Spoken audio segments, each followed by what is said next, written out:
Ngayong episode, dumayo naman tayo sa Bago City, Negros para makilala ang isang silkworm farmer. Ang kanyang farm ay malapit lang sa paanan ng Mount Canlaon. Sa ngayon ba, ilang years na kayo nag-silkworm farming?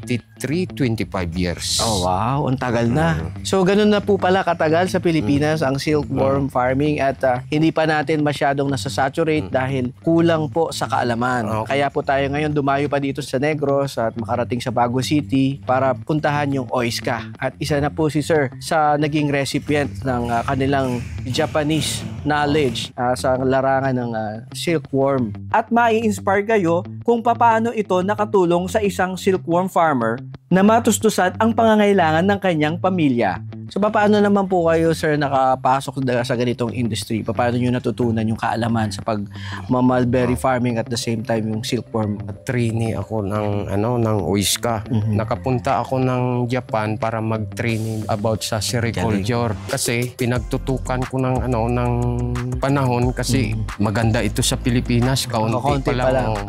Kasi dati naghihikayat ng farmers sa malapit doon sa bukid. Kaya ako pag-hire ng kapitan sa amin, talaga ako pursige nga mag-training doon. Sa totoo lang, ako lang ang nag-iisang farmers dito. Hanggang ngayon ba dito sa barangay, ikaw pa lang? Ako lang nag-iisa dito. Nag-iisa? Nako, siguro ngayon maririnig nila for the first time ang inyong sharing na bago ang inyong buhay. Nandyan lang ang ating kaalaman, opportunity. Ang cost sa pag-farming nito very cheap lang. Hindi siya ganun kalaki ang gastos. Pera na lang talaga kung wala ka pang lupa. Wala ka pang infrastructure.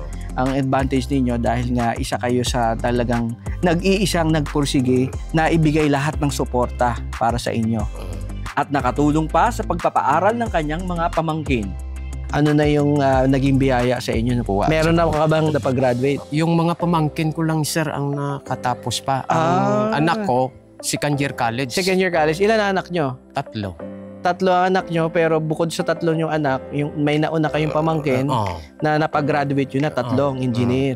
Grabe, Sa tulong pa rin ng OISCA. Dito sa kanyang farm, nag-aalaga siya ng mga silkworm. Matututunan natin kung paano mag-alaga ng silkworm. Paano ba mag-aalaga po yan ng silkworm? Pag mag-alaga ka ng silkworm, kahit ibang variety, pwede tayong mag-alaga. Yung klima natin dito sa Pilipinas, lalong-lalo na malapit sa bundok na, hindi naman masyadong mainit. At saka maganda yung klima. Yung mga itlog or panimula, saan po nanggagaling? Sino nang susupply sa inyo? Yung uod namin galing sa sa OISCA Bago Training Center. Yan. Pag mag-alaga ako ng uod, mag-request lang ako sa kanila pag mayroon na akong mulberry na pwedeng mapakain sa kanila. At matapos ang 25 to 30 days, ito ay gagawa na ng cocoon.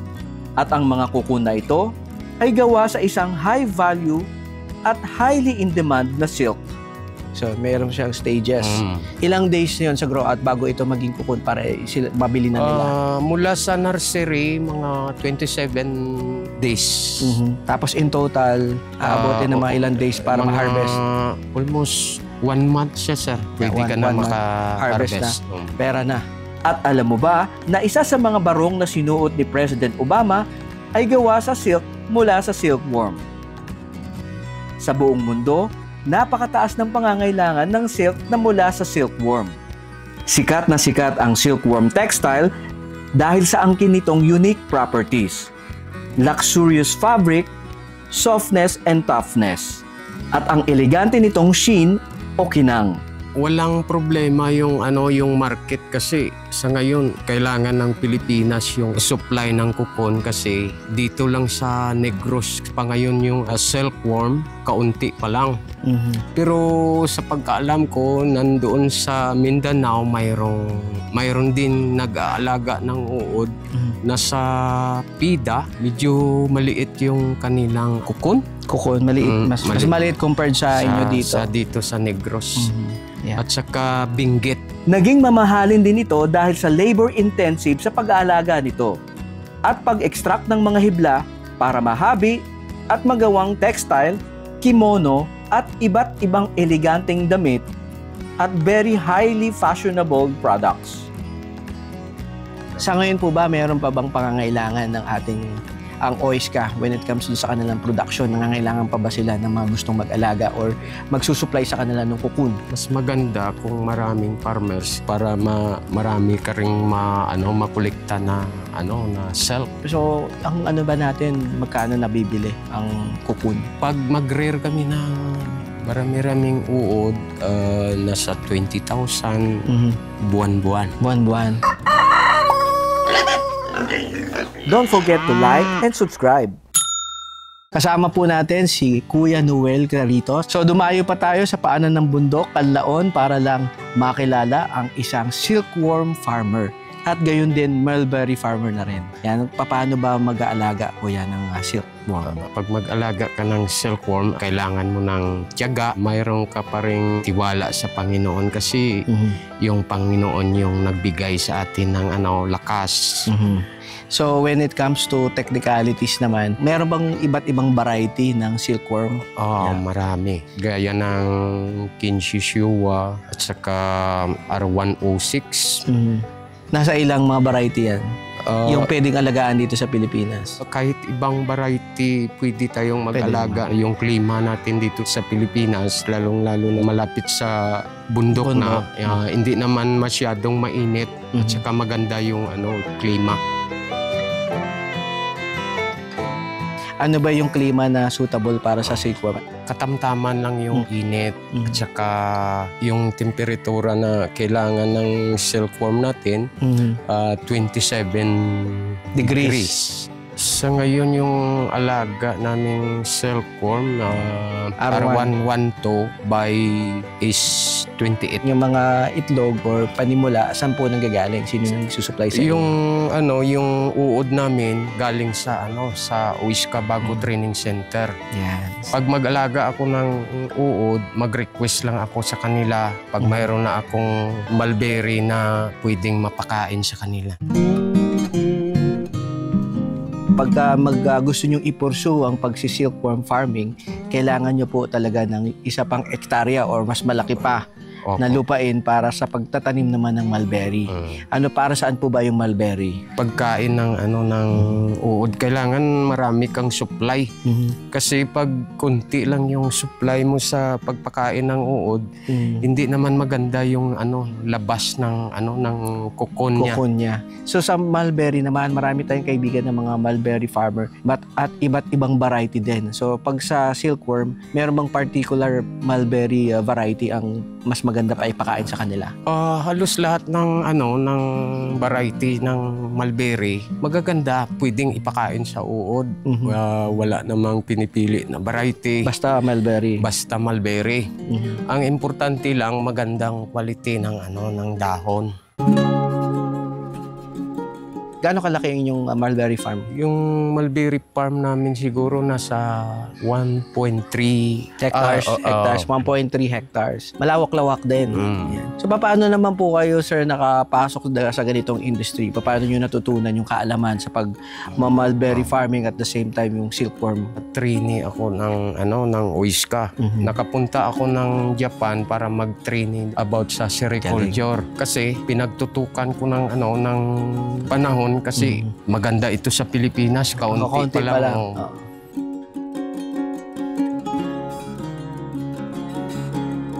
Sa ngayon ba, ilang years na kayo nag-silkworm farming? 23-25 years. Oh wow, ang tagal na. So ganun na po pala katagal sa Pilipinas ang silkworm farming at hindi pa natin masyadong nasasaturate dahil kulang po sa kaalaman. Kaya po tayo ngayon dumayo pa dito sa Negros at makarating sa Baguio City para puntahan yung OISCA. At isa na po si Sir sa naging recipient ng kanilang technology, Japanese knowledge sa larangan ng silkworm. Kayo po meron na po kayong collaboration pala na 25 years na. Paano kayo nakapasok sa training program nila? Bawat barangay kumukuha sila ng mga trainee na 2 o kung sino pwedeng interesado. Kaya ako pag-hire ng kapitan sa amin, talaga ako pursige nga mag-training doon. Tapos ang advantage po dito ni Kuya, no, yung kanilang farm mismo ay nandun sa likod bahay nila. Ito po bang lupa nyo dito ay mana pa sa mga lolo't lola, magulang o pundar nyo na? Ito yung lupa, sir. Lupa ito ng ng gobyerno. Oh, I see. Pinahiram sa inyo. Oh. Pero nakapagpatayo na rin kayo ng bahay dito. Ito yung bahay namin. Donated yan ng ng embassy Ng Japanese embassy. So talagang grabe yung naging blessing sa inyo ng OISCA when it comes to the opportunity na binigay. Nakapag-donate pa dito. Dito sa inyong barangay, ilan po kayo ang nabiyayaan ng ganitong opportunity dahil nakitaan kayo ng talagang pagpupursigi? Sa totoo lang, sir, ako lang ang nag-iisang farmers dito kasi dati naghihikayat kami ng farmers sa malapit doon sa bukid, pero yung mga tao natakot sa uod. Pero sabi ko, maganda itong project na ito kasi hindi ka na magbili ng maipakain mo, magtanim ka na lang ng mulberry. So, may cycle na po ba ang inyong pag-aalaga?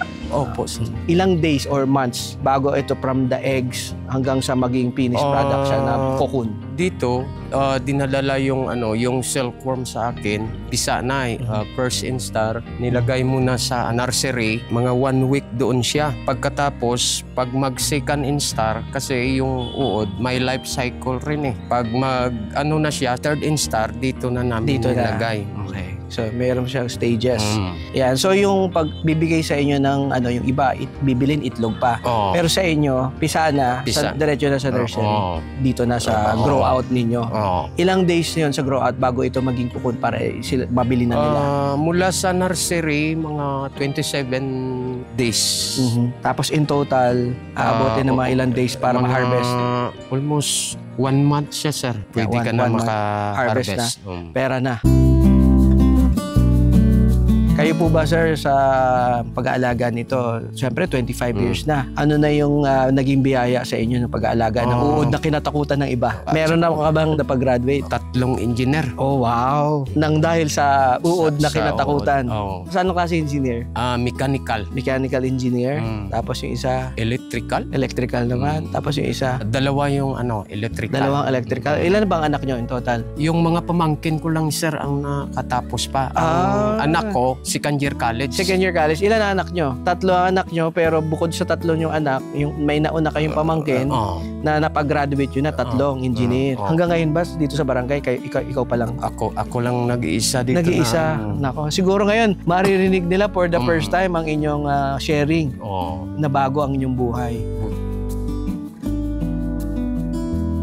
So, ano po ba yung stage ng pagpapakain nito? Dahil nabanggit na natin kanina, mulberry yung pagkain. Paano po ba sila pinapakain? Yung sa amin, yung sa tekniko, base na rin sa aking kaalaman sa pag-alaga ng uod. Sa third instar, kailangan mong pumili magandang mulberry leaves, yung uod, para hindi sila madali matapikan ng sakit. Ng sakit. Sa fifth instar naman, kahit na hindi naman maganda yung mulberry, wala namang problema kasi medyo malaki na yung katawan nila.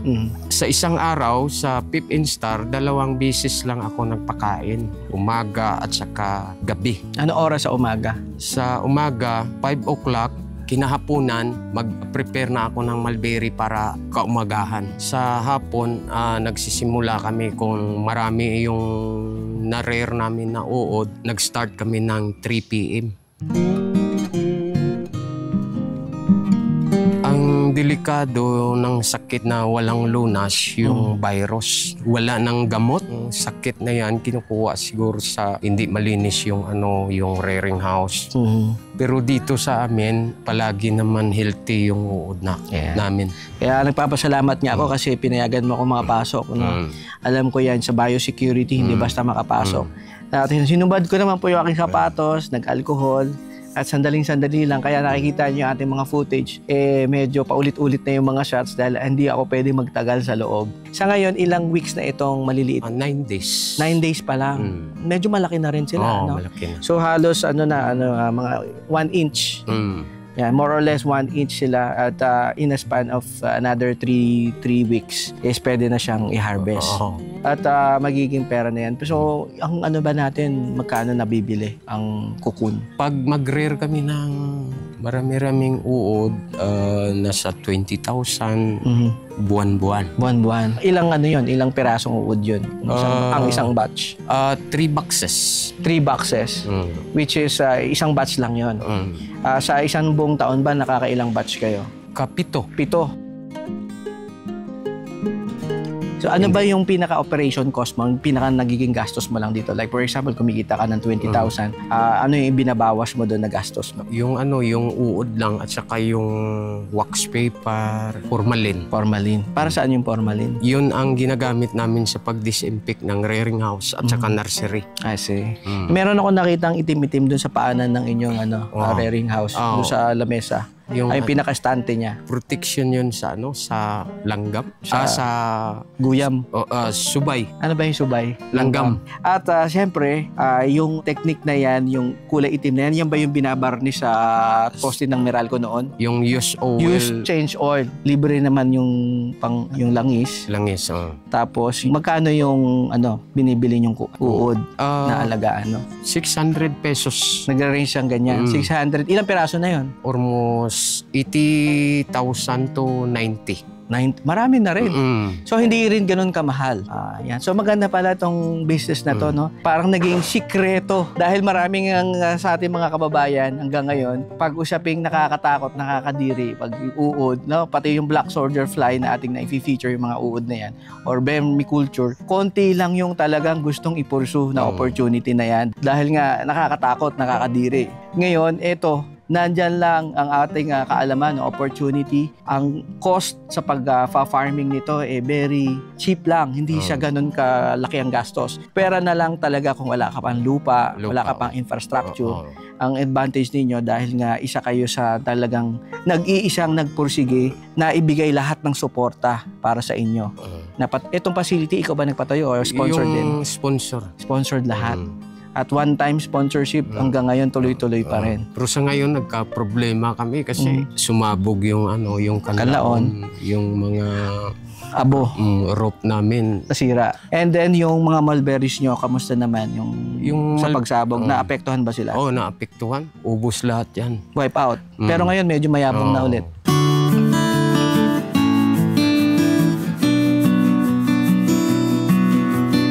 Ano po yung pinaka-masishare nyo sa kanila sa mga gustong pumasok sa larangan ng pag-produce ng mga cocoon para gawing magandang mga silk natin na mga damit, mga high-end? Ano po yung masishare nyo or payo sa kanila? Sa gustong mag-farmers, ang payo ko sa kanila, yung sericulture na tinatawag, hindi masyadong mahirap na trabaho kasi hindi ka naman masyadong magastusan ng pambili ng pagkain kasi magtanim ka lang ng mulberry.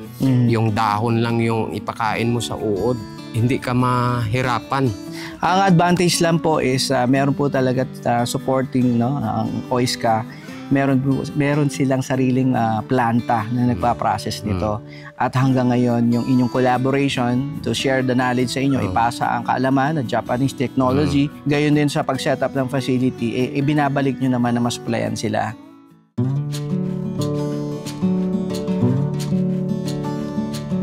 Sa ngayon po ba, meron pa bang pangangailangan ng ating ang OISCA when it comes to sa kanilang production? Nangangailangan pa ba sila ng mga gustong mag-alaga or magsusupply sa kanila ng cocoon? Mas maganda kung maraming farmers para marami ka ring makolekta na silk. Pero sa ngayon, ang yung iba nasa Canlaon mayroon rin at saka San Carlos City. Walang problema yung yung market kasi sa ngayon kailangan ng Pilipinas yung supply ng cocoon kasi dito lang sa Negros pa ngayon yung silkworm, kaunti pa lang. Pero sa pagkaalam ko, nandoon sa Mindanao, mayroon din nag-aalaga ng uod. Nasa Pida, medyo maliit yung kanilang cocoon. Cocoon, maliit. Mas maliit compared sa inyo dito. Dito sa Negros. Yeah. At saka Benguet. Sa Benguet, meron din po tayong gustong puntahan dyan noon, kaya lang nagkataon sa Ifugao, hindi na kami nakaabot, kaka-harvest lang nila. Pero maliit lang din ang kanilang production, hindi nila kaya makapag-produce na marami. So parang seasonal lang din. At bago pa sila makapag-harvest, may nag-aabang na. Ganun po kataas ang demand, ano. And hopefully makapagpatuloy tayo sa pag-share ng kaalaman sa sericulture at mag-continue po ang ating collaboration with OISCA na ngayon finally since 2022 pa tayo na naliligaw or nanunuyo mag-imbita nung pandemic pa, at finally nag-match din po ang aming schedule at ngayon nakilala po natin si Tatay dito at napakaganda ng kanyang story and very inspiring. Nawa po mabuksan ang kaalaman, mabuksan ang another opportunity dito sa ating mga kababayan na may malawak na lupain, lalong-lalo na sa Visayas, Mindanao na hindi pa nagagamit. At huwag niyo pong katakutan ang uod, especially ang ating black soldier fly, vermiculture, ang ating mga night crawlers, at syempre ang ating mga silkworm. Next episode, pinuntahan naman natin ang pinakamalaking planta na nagpa-process ng silkworm cocoons dito sa Pilipinas, ang OISCA. Sila din ang nagtuturo kung paano nga ba mag-alaga nito. Ipapakita din natin kung paano na ipoproseso ang mga cocoon para maging textile. Sa kabila ng isang katakot-takot na kakadiri nakapagpatapos ng 3 pamangkin at ngayon 3 anak naman ang papatapusin na rin. Final words na pwede mong i-share sa kanila or mensahe sa OISCA dahil sa kanilang kaalaman na ipinasa sa iyo at suporta na bago ang iyong buhay hanggang ngayon patuloy pa rin. Nagpasalamat ako sa kay Mr. Watanabe at saka sa kay Mrs. Watanabe sa nabigay nilang kaalaman sa akin. Lalong-lalo na nakapunta ako ng Japan, nakatrainee ako doon at saka hindi naman sila sa akin na natutunan ko sa Japan na dala ko dito sa Pilipinas at saka hanggang ngayon maraming salamat at saka sa Panginoon. Agree ka ba sa Agri, Tay? Agree. Approve. Don't forget to like and subscribe.